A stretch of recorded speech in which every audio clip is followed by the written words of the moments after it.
आपके पास भारत पहुंचने की देर है और बहुत सारे लोग आपके साथ मिल जाएंगे और ये भारत में किसी को मुंह दिखाने लायक भी नहीं रहेंगे। ये मेरी बात आज नीचे देखने वाले लोग याद रखिएगा। भजन बोल रहे हैं, भजन वाले रिपोर्टर पूछ रहे थे इधर आ रहे हैं, आप इधर क्यों आ रहे हैं? अरे मैं तेरे पास नहीं आ रहा हूँ, हम अदालतों के पास जा रहे हैं। आप अदालत आपको घसीटेगा, लेकर आएगा। तो सीमा बोलेगा मैं तो दरवाजा नहीं खोलूंगी। भाई आपके पास आ कौन रहा है जो दरवाजा नहीं खोलेंगे? आप खुद घसीट के आपको अदालत बुलाया जाएगा। तुमने कैसे आया? अदालत जवाब पूछेगा, बात करेगा, तुम कैसे इसके साथ धोखा करके फरेब करके इधर आके पहुंच गया? हाँ, उनको क्या माफ किया जाएगा? मैं दरवाजा तो नहीं खोलूंगी। क्या मैं इसकी दावत पे जा रहा हूँ जो दरवाजा तो नहीं खोल? बिल्कुल सही बात है। और जो आपने पैसों की बात हाँ, की, वो इधर आके क्या करेगा? बिल्कुल जी, सही बात है। और जो बोलते आपने इधर आकर क्या करेगा? जी, पासपोर्ट का तो हमें पता भी नहीं था ना, पासपोर्ट के नहीं है। बाकी सारे सब कुछ है निकाहनामा, जो जी। निकाहनामा मेरा वगैरह, नेकानामा है जी जी जी जी, नेकानामा, बर्थ सर्टिफिकेट, सीमा के जो एनएससी कार्ड पहले अबू के नाम पे बनाया, फिर मैंने इसको 2023 में ऑनलाइन बनवाया। सीमा इधर आना चाह रहा था। 4 सालों से अगर हमारी ताल्लुकात नहीं होती, ऑनलाइन मैंने 2023 के आखिरी महीने में मैंने बनवाया कि ये बच्चे सीमा और या फरवा बतूल या फरा बतूल एक 15 दिन के लिए या 21 दिन के लिए उम्रा पे इधर आ रहे थे। बोलते आप मशवरा दोगे तब मैं बनाऊंगा। ये सही है ना सर? ये सीमा जो बात कर रहे हैं ना, एक भी सच्चाई इसकी बातों में नहीं है। वो 4 सालों से अगर उसको तलाक देता तो वो, जब आपको पता है हमारी मजहब में तलाक होती है तो वो अपने माँ बाप के घर चला जाता है, शोहर से कोई ताल्लुकात नहीं होता। खर्चा कौन दे रहा था, किस पे घर पे रह रहा था? एपी सिंह के अक्ल के अंधा है, उसको मेरे ख्याल में आंखों में छाले पड़ गए। इसको पता है ही नहीं कि कहाँ रह रहा था, किसके घर पे रह रहा था, कैसे पैसे लेके आया, किसका घर बेच के आया। कोई बोलता है बस महान, ये दिल चीर के देखो, इधर कृष्णनाथ निकलेगा, ये बाबा निकलेगा, वो बाबा निकलेगा। सिर्फ बेबुनियाद बातें करके लोगों को बेवकूफ बना रहे हैं। और सच्ची बात, सरियाम पड़ा हुआ है यार। शीशे पे आप जाओगे तो अपना ही शक्ल नजर आएगा या दूसरे किसी का आएगा? काम नहीं होता कि लैला मजनू और हीर रांझा की मिसालें दे। उसने तो कानूनी बातें करनी होती हैं। कानून तो इसके पास है ही कोई नहीं। कानून तो ये है कि अगर कोई बंदा गैर कानूनी तौर पे दाखिल होता है तो हम बताते हैं कानून क्या होता है। 2 साल से लेकर 8 साल उसकी सजा है। अगर बच्चों को आप हिंदू कानून के मुताबिक भी बच्चे जो है वो हैदर अली को मिलेंगे। और ये हैदर अली, आपने बड़ी अच्छी बात की कि ये बच्चों को नुकसान पहुंचाएगा। ये इतनी देर यहाँ पे रही है, पाकिस्तान में रही है, आपके निकाह में होते हुए, ये सारी चीजें होते हुए, अभी आपने वहां जाके ये किस तरह से ये बच्चों की मुखलिस नहीं है तो ये बाकी किसी के साथ क्या करेगा। यहाँ पे एक सवाल और मेरा ज़हन में आ रहा था कि जब ये पहले भी इस तरह से बच्चों को अकेले छोड़कर जाती रही है नेपाल वगैरह और दीगर, उस वक्त कभी आपको शक नहीं हुआ कि ये कहीं बाहर जा रही है? या आपको पता, उस वक्त भी पता नहीं चला किसी किस्म का, किसी बात का? नहीं नहीं, बिल्कुल भी नहीं चला। जैसे ये 10 मई तक भी मेरे कांटेक्ट में है। लोकल कॉल पे ये इमरान खान को गिरफ्तार किया गया था, सिंगल ड्रॉप हो गए थे, नेटवर्क चला गया था, आपको पता है कि नहीं? तो इसने लोकल कॉल पे फोन किया, कहदर आप परेशान ना होना कि मैं आपसे नेटवर्क गया। मैंने बोला मुझे पता है नेटवर्क चला गया, तो कल आएगा, कौन सी परेशानी वाली बात है? आप अपना काम करो, कल इंशाल्लाह जैसे नेट बहाल होगा हम बात करेंगे। 3 बार इसने फोन किया। जैसे 10 मई से 11 तारीख जैसे हुआ तो इसका मैंने सुबह इंतजार किया, फोन नहीं आया। तो बैलेंस नहीं होता था, तो मेरा नेट पैकेज था। मैंने सुबह से, उन्होंने सोचा कॉल नहीं किया, 3 बजे तक मैंने वेट किया। फिर मैंने दोस्त को कॉल किया, यार बच्चों से बात नहीं हुई, आप एक कार्ड भेजो। तो मैंने लोड किया तो नंबर भी बंद जा रहा था। फिर परेशानी बढ़ गई कि कल राब्ता था, आज नहीं हो रहा है। फिर मैंने अपने साले का नंबर लगाया।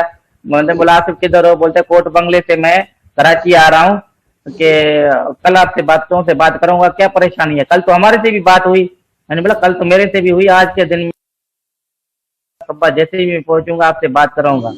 जैसे ये सुबह आया, घर को ताला लगा हुआ था।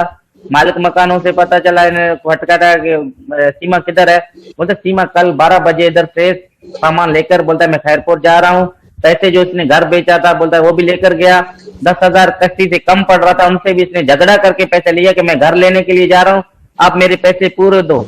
10,000 के कम पड़ रहे थे, उन्होंने बोला खर्च हो गए, तो उन्होंने इसको भी माफ नहीं किया। बोलता है नहीं पैसा दो, मैं जा रहा हूँ, मुझे 20 से 25 दिन लगेगा, मैं वापस आऊंगा। तो आप लोगों के पास आया, तुमने बोला इधर तो नहीं आया खैरपुर में। मेरे को फोन किया इधर आपको, मैंने बोला मैं तो खुद ढूंढ रहा हूँ ये कहाँ गया। ये बिल्कुल फिर देखे इंसान है, बच्चे भी जाते हैं, शक भी बढ़ता है। हमें कोई बाहर नहीं था। मैंने बोला किसी डकैत के हाथ में आया होगा, किसी ने इसको बरगलाया होगा। भी सारे लेके गया। मैं पाकिस्तान में इनको बहुत ढूंढा सर, हकीकत बात है कि कहीं कहीं से मैंने जांच करवाया, फिर मैंने मोबाइल का जो है कोड MI कोड होता है उनके लिए मैंने बहुत कोशिश की कि मोबाइल इसने नया लिया था पठान से, उनसे मैंने MI कोड मंगवाया, जांच किया कि उन्होंने बोला कि ये पाकिस्तान में नहीं बता रहा लोकेशन। कि हम यही सोच रहे थे कहीं ये डकैतों के हाथ में आ गया, किसी को इसने बरगलाया, पैसे भी लेके गया, बच्चों को भी लेके गया। मैं बहुत परेशान था।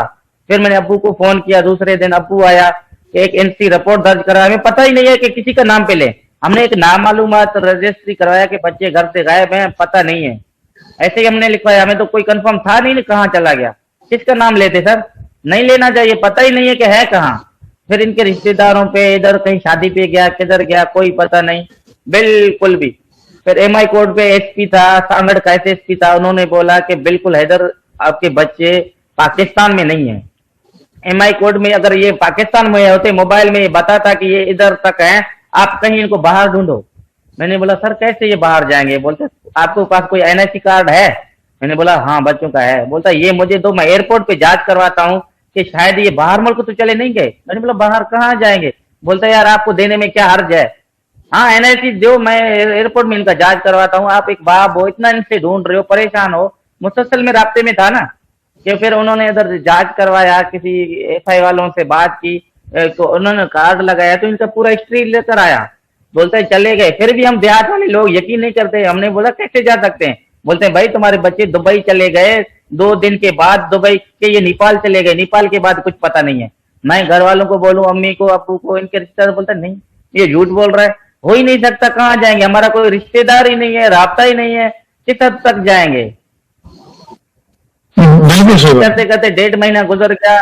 हाँ हरम में जाके मैं बहुत रोता था, खून के आंसू। बच्चों को आपको पता है कि मैं इतना रोया ना, वो अल्लाह की जात को पता है कि मैं इतना मुश्किल देखे और दिन को काम करूं, रात को जैसे टाइम मिले मैं हरम में जाऊं। मैंने बोला या अल्लाह तेरे सिवा और कोई भी रास्ता नहीं है मेरे पास, ना मेरे पास इतना वसीयत है, ना वजूहत है, जो भी कर सकता है तू ही कर सकता है, तेरे अलावा कोई है ही नहीं मेरा। तो अचानक मैं भारत, ऐसे खबरें चल रहे थे, तो अचानक एक का क्लिप सामने आया, ये पुलिस कस्टडी में भारत में है। तो मेरे होश उड़ गए कि ये इधर कैसे गया। वही रातों ही रात इधर इंडिया वाले लोग थे, मैंने उनसे कांटेक्ट, थाना स्टेशन है? बोलते हाँ ये है। मैंने बोला उधर कोई लॉयर का नंबर मुझे दो कि मैं इससे बात करूं। बोलते कल देंगे। इधर 10 बजे चुका था रात का। बोलते सुबह जैसे होगी हम कोई ना कोई नंबर आपको देंगे, आपका कांटेक्ट जरूर करवाएंगे। फिर उधर इन्होंने एक, मेरे ख्याल में वकील साहब थे या कोई अखबार छापने वाला नुमाइंदा था, उसका नंबर दिया। मैंने बोला, उसको क्लिप भी मैंने भेजा। मैंने बोला इनको जानते? बोलता हाँ ये इधर पुलिस स्टेशन है, ये इनका थाना है, ये औरत को गिरफ्तार किया गया। मैंने बोला प्लीज ये मेरे बच्चे हैं, मेरे से बात करवाओ। वो दर्द दिल रखने वाला बंदा, वो सुबह जैसे उधर गया थाने पे, पर पुलिस वालों ने इजाजत नहीं दी। बोलते हम बात करने का इजाजत नहीं है, अगर औरत खुद चाहे तो फिर हम बात करवा सकते हैं। नहीं माना है। फिर ये केस थोड़ा सिलसिला ऐसे ही बढ़ता गया, आज तक इस नतीजे पे पहुंच गया। हमें इस बारे में ना हमारा कोई रिश्तेदार था बाहर, ना ये कहीं जाता था, घर के अलावा घरोनी खातून था।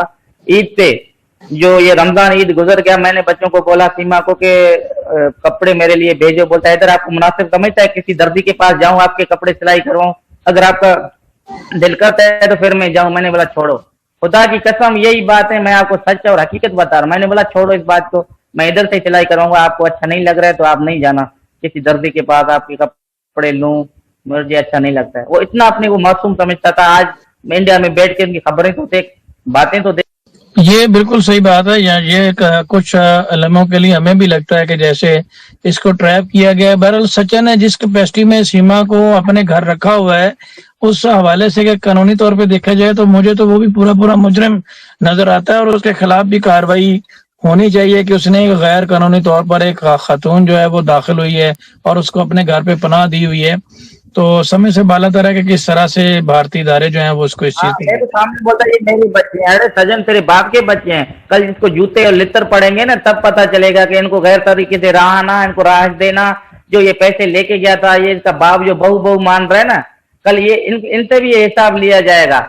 उधर इधर से पैसे लेके गया, घर इसका उधर था, इस पे और दिया हुआ था रेंट पे, पता नहीं कैसे उन्होंने घर आजाद करवाया, पैसे लेकर गया। तभी तो वो कह रहा था बहू आई है, बहू आई है। वो बहू से कम पैसों से दिलचस्पी ज्यादा था मेरा भाई। बिल्कुल सही बात है, बिल्कुल आप ये और आपके पैसों पर ही जी जी आपके पैसों पर ही तो ये सारा और क्या मोहब्बत हो सकता है भाईजान को बीमा दे, इसको बताया मेरा शोहर सऊदी में रह रहा है, मेरे पास घर है, मेरे पास पैसा है, इसके साथ दिल लगी कि इसको बेवकूफ बनाया गया, इसको लेकर जाकर अभी तो कुछ भी बोलेगा ना, ये अपनी बस से बाहर हो चुका है।